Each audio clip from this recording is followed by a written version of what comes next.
قائد المنتخب الجزائري يدخل التاريخ. السلام عليكم. بعد ليستر ولقب الدوري الإنجليزي التاريخي إلى المنتخب الوطني الجزائري وكأس إفريقيا إلى السيتي ودوري أبطال أوروبا، جاء الدور على أهل جدة ليقودهم الرياض للتتويج بأول لقب في تاريخ النادي. توج رياض محرز رفقة نادي أهل جدة السعودي ببطولة دوري أبطال آسيا للنخبة، وذلك بفوزهم على كawasaki الياباني بهدفين دون رد ليحرزوا اللقب الأول في تاريخ النادي، إنجاز تاريخي ساهم فيه رياض. فمحرز قدم مستوى مذهل في هذه النسخة، حيث لعب 13 مباراة، سجل 9 وصنع 8 تمريرات حاسمة، كما كانت إجمالي المساهمات التهديفية 17 مساهمة أكثر في البطولة.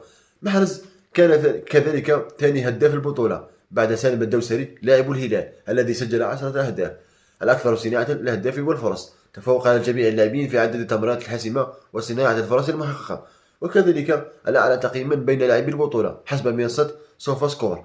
ولكن جميع هذه الإنجازات لم تكن كافية للتتويج بجائزة أفضل لاعب في البطولة، والذي توج بها زميله فيرمينيو. إنجاز جديد يضاف لمسيرة واحد من أعظم اللاعبين العرب، نجم منتخب الجزائر القائد رياض محرز. فهل ستكون كأس أفريقيا القادمة هي آخر بطولة لمحرز، أم سيواصل المشوار لكأس العالم؟ اكتب رأيك في التعليقات، ولا تنسى الاشتراك في القناة ليصلك كل جديد.